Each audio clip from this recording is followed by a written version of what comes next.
Hello and welcome back to another video of chemical kinetics। आज की video में जैसे आप देख रहे हो कि बोर्ड खाली है, तो अभी मैं कुछ नहीं लिखने वाला हूँ।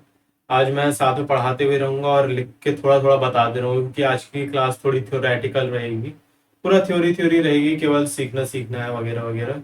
डेफिनेशंस है और बाकी क्या क्या है वगैरह वगैरह, एक दो इक्वेशंस हैं, वो भी अपन को उतना अभी डिराइव नहीं करना है इस वीडियो में। उसको बस केवल मैं समझा दूंगा फिलहाल, डिराइव अपन बाद में कर लेंगे। तो चलिए स्टार्ट करते हैं। तो आज अपन देखने वाले हैं कोलिजन थ्योरी। सबसे पहली चीज, कोलिजन थ्योरी दी किसने थी? आर्हेनियस ने।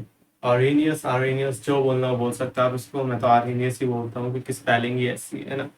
तो अकॉर्डिंग टू आर्हेनियस, मतलब according to collision theory, as per Arrhenius, मतलब आर्हेनियस ने दी थी ना, तो वो बता रहा है कि अकॉर्डिंग टू आर्हेनियस, आर्हेनियस ये बोल रहा था कि the rate of reaction depends upon collision frequency CF। अब ये क्या होता है कोलिजन फ्रीक्वेंसी? कोलिजन फ्रीक्वेंसी होता है number of collision takes place in per unit volume per second. मतलब एक वॉल्यूम में, पर यूनिट वॉल्यूम में कितने कोलिजन हो रहे हैं हर सेकंड में, उसको अपन बोल देते हैं क्या? Collision frequency. कोलिजन होने की फ्रीक्वेंसी, जल्दी जल्दी कोलिजन हो रहे हैं, एक दूसरे के बीच में मॉलिक्यूल्स टकरा रहे हैं, वो सिंपल है ना। और फिर उसके बाद ये हो गया अपना कोलिजन फ्रीक्वेंसी। तो उसने बोला था कि depends on collision frequency, but the at ordinary temperature collision frequency is around 10 की पावर 24 टू 10 की पावर 28। मतलब बहुत बड़े नंबर्स है ना।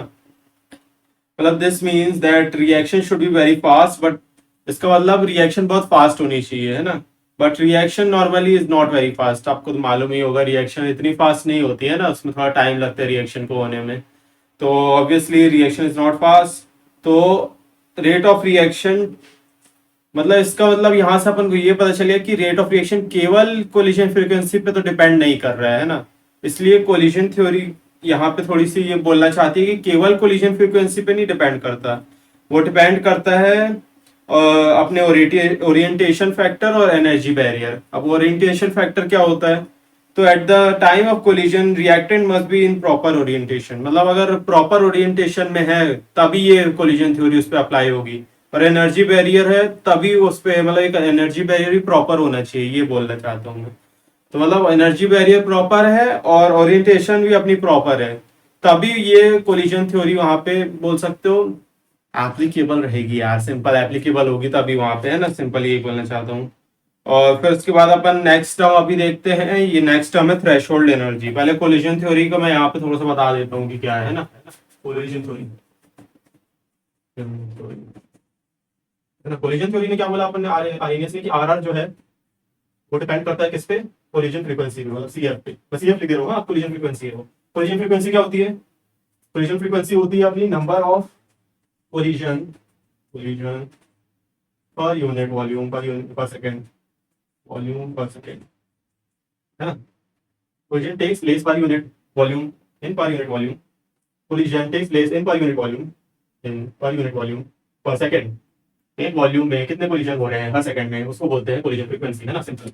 और लेकिन अपन को ये मालूम है कि ऑर्डिनरी टेम्परेचर में, है ना, ऑर्डिनरी टेम्परेचर में कोलिजन फ्रीक्वेंसी जो होती है वो ऑर्डिनरी टेम्परेचर में सीएफ की वैल्यू अराउंड होती है 20 10 की पावर 24 टू 10 की पावर 28, है ना। इसका मतलब reaction should be very fast. मतलब यहाँ से अपन को ये पता चल रहा है कि ऑर्डिनरी टेम्परेचर पे जब सीएफ की वैल्यू इतनी है तो मतलब टेम्परेचर बहुत फास्ट होना चाहिए, है ना। और टेम्परेचर इतने फास्ट होते नहीं है। मतलब इसका मतलब यहाँ से अपनी कोलिजन थ्योरी थोड़ी सी रॉन्ग हो जाती है। वो जो बोली थी आरआर केवल इस पे डिपेंड नहीं करता, मतलब सही तो है वो, लेकिन केवल सीएफ पे डिपेंड नहीं करता। आरआर अपना डिपेंड करता है तीन चीजों पे: सीएफ, ओरिएंटेशन फैक्टर, फैक्टर और ओरिएंटेशन फैक्टर और अपना एनर्जी बैरियर, एनर्जी बैरियर। अगर ये सब अलाइन करेगा तभी कोलिजन थ्योरी अपनी, क्या बोल सकते हो उसको, माननीय रहेगी, एप्लीकेबल रहेगी और अच्छे से होगी वगैरह वगैरह, है ना। तो ये चीजें अपनी कोलिजन थ्योरी में समझ लिए। ये नहीं आता है, मालूम होना चाहिए केवल, ठीक है, इसलिए बता दे रहा हूँ। अब ये एक इंपॉर्टेंट टर्म आने वाला है यहाँ पे, क्या? Threshold energy, T threshold, THERE, threshold energy, तो टी बोलूंगा शॉर्ट फॉर्म में। हाँ, पूरे उसमें चैप्टर में जब भी पढ़ा हुआ था तो याद रखना। मतलब सिंपल थ्रेशोल्ड एनर्जी ये होती है, थ्रेशोल्ड एनर्जी ये होती है कि अगर कोलिजन को इफेक्टिव करना है अपन को, तो मॉलिक्यूल्स के पास थ्रेशोल्ड एनर्जी जितनी एनर्जी होनी चाहिए और उतनी एनर्जी अपन को सप्लाई करनी पड़ेगी, ऐसा बोल सकते हो ज्यादा से ज्यादा, है ना। मतलब कोलिजन इफेक्टिव होने में सबसे ज्यादा बड़ा पार्ट लेता है थ्रेशोल्ड एनर्जी। यहाँ से आपको पता चल रहा होगा थ्रेशोल्ड एनर्जी कितनी इंपॉर्टेंट है ना। It is the minimum amount of energy of reaction molecules to become their collision to be effective. It means that it is the required energy for collision to be effective. आप इतना याद रखो कि केवल collision को effective बनाने के लिए इतनी एनर्जी रिक्वायर्ड रहेगी अपनी, कितनी, थ्रेशोल्ड एनर्जी जितनी, बस सिंपल, है ना। अब एक्टिवेशन एनर्जी क्या होती है? एक्टिवेशन एनर्जी भी सेम थोड़ा सा बोल सकते हो इम्पोर्टेंट टॉपिक है, इम्पोर्टेंट टॉपिक। मतलब it is the minimum energy required for a collision to be effective, ये बोल सकते हो अपन, है ना। ये बोल दिया अपन ने, ये हो गया अपना प्लेन डेफिनेशन। मैं एक डेफिनेशन यहाँ नीचे भी डाल दूंगा वाली, बुक्स से उठा के काट पीट के एनसीईआरटी से, है ना, तो वो देख लेना। बाकी अगर समझने के लिए करना है तो ये है, बस समझ आ जाएगा इसमें। और फिर उसका एक्टिवेशन एनर्जी क्या होती है अपनी, ई ए, इसलिए थोड़ी इंपॉर्टेंट है, इससे ज्यादा इंपॉर्टेंट ये है एक्टिवेशन एनर्जी। एक्टिवेशन एनर्जी क्या होती है? Activation energy is the minimum energy supplied to the reactant to make their energies as same as collision, मतलब as same as threshold energy. मतलब थ्रेशोल्ड एनर्जी तक ले जाने, सेम बनाने तक जो एनर्जी लग रही है मतलब रिएक्टेंट को दी जा रही है, उस एनर्जी को बोलेंगे अपन, क्या बोलेंगे, एक्टिवेशन एनर्जी। अब एक्टिवेशन एनर्जी ही क्यों बोलेंगे अपन? क्योंकि एक्टिवेट कर रही है ना वो मॉलिक्यूल को कोलिजन इफेक्टिव बनाने के लिए, सिंपल। और क्या बता सकते हो भाई, यही है ना। अभी आधा से आधा कितना ही होगा, है ना। तो ये एक बार यहाँ से भी देख लो, minimum energy supply through the reaction to make their energy equal to the threshold energy T. T के इक्वल बनाने के लिए, सेम बनाने के लिए, इक्वल याद अच्छा टर्म रहेगा, इक्वल बनाने के लिए अपन को इतनी एनर्जी देनी पड़ेगी, वो एनर्जी है एक्टिवेशन एनर्जी। जो अपन एनर्जी दे रहे हैं रिएक्टेंट को वो है एक्टिवेशन एनर्जी, और जो रीच कर रही है फाइनल कोलिजन इफेक्टिव होने के लिए वो है थ्रेशोल्ड एनर्जी। थ्रेशोल्ड एनर्जी और एक्टिवेशन एनर्जी समझ आ गई। अब ये ग्राफ देख लेते हैं अपन, है ना। ये वाला ग्राफ भी बहुत अच्छी चीज है। तो ये ग्राफ है अपना, ये बताया जा रहा है कि देखो ये एनर्जी यहाँ से रीच कर, ये एक्टिवेशन एनर्जी, ये पूरी ये जो इतनी एनर्जी है ना, ये वाली ये अब जो एनर्जी है ये इतनी जो लग रही है यहाँ से नीचे से लेकर टॉप तक ले जाने के लिए, तो काइनेटिक एनर्जी से थ्रेशोल्ड एनर्जी तक ले जाने के लिए, ये काइनेटिक एनर्जी है उसकी के की क्या, रेट कांस्टेंट, है ना। वो वहां से यहाँ तक ले जाने के लिए ये लग रही है अपन, जो अपन दे रहे हैं उसको सप्लाइड, है ना। और ये थ्रेशोल्ड एनर्जी तक पहुंचाने के लिए, सिंपल। ये इससे ग्राफ से अपन को पता चल गया। अब यहाँ पे एंडोथर्मिक क्यों लिखा हूं मैंने? एंडोथर्मिक का मतलब क्या होता है? जब किसी चीज से जो एनर्जी को खींच रहा है अपने अंदर, वो एंडोथर्मिक रिएक्शंस बोल सकते हो। और जो एनर्जी फेंक रहा है बाहर वो एक्सोथर्मिक, एंडो एक्सो, सिंपल, है ना। इतना इतना याद रहेगा। बाकी मैं यहाँ पे एंडो और एक्सो की उसका वो भी डाल दूंगा, क्या बोलते हैं उसको, डेफिनेशन नीचे, है ना। तो वहां से भी आपको पता चल जाएगा, है ना। अब ये एक है activation energy is equals to T minus K, मतलब इन इसके माइनस करके इसको माइनस कर दो तो एक्टिवेशन एनर्जी मिल जाएगी, सिंपल। एक ग्राफ से सब पता चल जाता है बन को, है ना। ग्राफ बहुत इजी चीज होती है। एक बार जहां तुमने ग्राफ समझ लिए वो सब समझ आ जाएगा, सब समझ आ जाता है ग्राफ से, है ना। अब ये एनर्जी है, ये R R rate of reaction, energy और रेट ऑफ रिएक्शन के बीच में वो है ये ग्राफ। पहले यहां से अपन ने एनर्जी दी है उसको, वहां तक पहुंचा, फिर उसके बाद वो कोलिजन हुआ और फिर एनर्जी खत्म हो गई, सिंपल। भाई इससे सिंपल कौन बता सकता है ना, इससे ज्यादा सिंपल हो ही नहीं सकता। तो आज की क्लास में मैं थोड़ा सा इतना ही रखना चाहूंगा, फिर अपने पास क्वेश्चन है और फिर उसके बाद आ जाती है अपनी Arrhenius equation.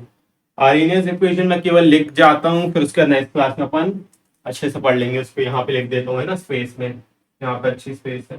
k is equals to ए ई की power minus E A by R T.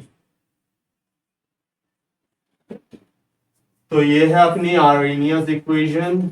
ये एक्टिवेशन एनर्जी हो गई, आर मालूम है अपना, गैस कांस्टेंट, टेम्परेचर ई तो अपना कांस्टेंट ही होता है। एक यहाँ पे आर्हेनियस का क्या है, एक है कोलिजन फ्रीक्वेंसी, अच्छा हाँ, सी एफ, वो आर्हेनियस ने जो बताया था, कोलिजन फ्रीक्वेंसी पे डिपेंड करता है, इसलिए ए लिख दिया आर्हेनियस का ही। और फिर के तो अपना रेट कांस्टेंट है ही अपना, है ना, rate constant, constant R gas constant, सही बोला था मैंने, ये गैस कांस्टेंट, टी अपना absolute temperature 8 kelvin, temperature absolute, हाँ ABS absolute temperature at kelvin, kelvin में, हाँ नॉट डिग्री सेल्सियस। अगर डिग्री सेल्सियस में बाई चांस दिया हुआ है, वैसे देते नहीं है, लेकिन अगर दिया हुआ है तो कन्वर्ट कर लेंगे 273 से प्लस करके वगैरह वगैरह, है ना। और बाकी ये अपनी मालूम है एक्टिवेशन एनर्जी, अभी समझाया मैंने, एक्टिवेशन एनर्जी होती है ये। बस इतना ही है, यही है इक्वेशन, इसको याद कर लो डायरेक्ट। और ये इक्वेशन अपन यूज काय के लिए करते हैं, ये इक्वेशन अपन निकालने के लिए क्या, ये निकालने के लिए यूज करते हैं एक्टिवेशन एनर्जी। अब एक्टिवेशन एनर्जी हमेशा अपन को यहाँ से नहीं मिल जाएगी कि काइनेटिक एनर्जी दी हुई हो और थ्रेशोल्ड एनर्जी दी हुई है, अपन ने निकाल लिया एक्टिवेशन एनर्जी, इतना सिंपल है क्या, है ना। तो अपन यहाँ से फिर ये निकालेंगे और लॉग वॉग लगता है वगैरह, एंटी लॉग वगैरह वगैरह लगता है बहुत। ये वाली चीजों में मेरे को यही, यहाँ केमिस्ट्री में यही नहीं पसंद आता था कि एंटी लॉग लगेगा, फिर उसके बाद लॉग टेबल्स निकालेंगे वैल्यूज और फिर वगैरह वगैरह होता है, तो वो थोड़ा सा दिमाग खराब होता है वहाँ पे। बस बाकी तो ज़्यादा इंपॉर्टेंट नहीं है। फिर उसके बाद इसकी डेरिवेशन करेंगे अपन, अब ये केवल बता दे रहा हूँ, हाँ, इसकी डेरिवेशन डेरिवेशन भी होगी पूरी, और फिर निकालेंगे अच्छे से, मतलब एक अच्छी इक्वेशन निकालेंगे जिससे रियल में निकाला जाता है।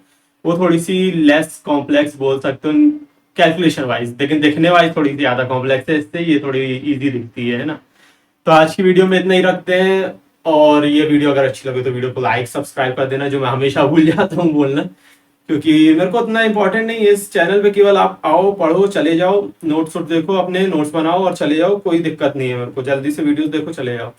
लेकिन अगर कर दिया करो यार, क्या ही जाता है, ठंड से ऐसे दबा दिए लाइक और फिर सब्सक्राइब भी कर दिए, है ना। तो आज की वीडियो में इतना ही, मिलता है अपन नेक्स्ट वीडियो में, तब तक के लिए जय हिंद, जय भारत, बाय।